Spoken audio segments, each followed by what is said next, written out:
কিয়ামতের 10টা নিদর্শন আছে বড় বড়, তার মধ্যে একটা হচ্ছে দাব্বাতুল আরদ, জমিন থেকে ফুঁড়ে একটা প্রাণী বের হবে।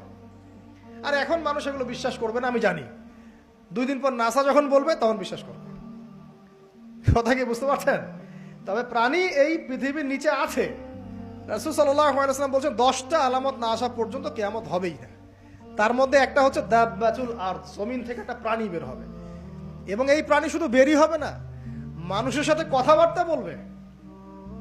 এবার মানুষের সাথে কথা বলবে প্রাণী। বিশ্বাস করছেন? এখন বিশ্বাস করছেন না জানি, কিন্তু প্রাণী মানুষের সাথে কথা বলবে।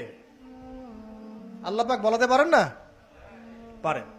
আচ্ছা, সামনে যান। ওই প্রাণী যখন দাঁড়িয়ে আছে রাস্তায়, এখন এই বালক বলছে আজকে আমি প্রমাণ করে নিব যে আল্লাহর আনুগত্যশীল ওই পাদ্রী সঠিক নাকি ওই জাদুকর সঠিক।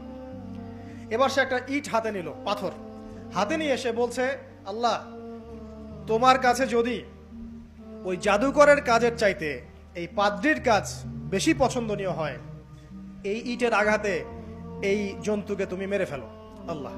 এ বলেছে বিসমিল্লাহ বলে পাথর নিক্ষেপ করলো। নিক্ষেপ করার সাথে সাথেই জন্তু ডেড। তখন তার আইন আল ইয়াকিন, হাক্কুল ইয়াকিন হয়ে গেল যে হ্যাঁ, আল্লাহর কাছে এই পাদ্রীর আমলই সবচেয়ে বেশি পছন্দনীয়। তার আর মনে কোনো সংশয় থাকলো না।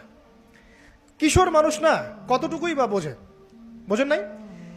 এবার তার মধ্যে একটা ইয়াকিন চলে আসলো এবং সে পরিপূর্ণ মুমিন মুসলিম হয়ে গেল।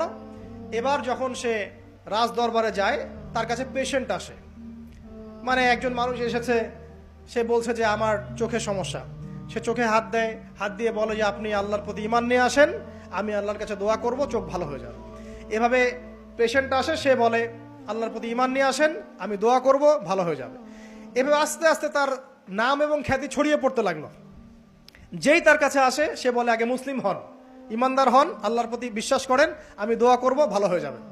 চোখ অন্ধ ভালো হয়ে যাচ্ছে, কুষ্ঠরোগী ভালো হয়ে যাচ্ছে, হ্যাঁ, প্যারালাইজড রোগী ভালো হয়ে যাচ্ছে। আলহামদুলিল্লাহ। নবী ঈসা আলাইহিস সালাম এমনটা করেছিলেন না? আল্লাহ পাক চাইলে করতে পারেন।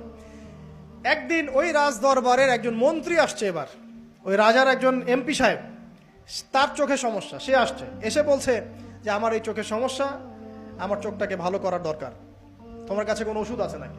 সে বলছে যে আপনি আল্লাহর প্রতি ঈমান নিয়ে আসেন, আমি আল্লাহর কাছে দোয়া করব, আপনি ভালো হয়ে যাবেন। এবার সে আলহামদুলিল্লাহ ঈমান নিয়ে আনলো এবং সে ভালো হয়ে গেল। এই ভালো হয়ে যাওয়ার পরের দিন যখন সে আবার ওই পার্লামেন্টে গিয়েছে আর কি, ওদের তৎকালীন রাজদরবারে, এবার রাজা ওকে দেখে বলছে যে তোমার তো চোখ অন্ধ ছিল, কিভাবে শেফা লাভ করলে? তো সে বলে না কিভাবে শেফা লাভ করলো, সে বলতে চাচ্ছে না, কারণ সে আজ করছে যে বললে সমস্যা হবে।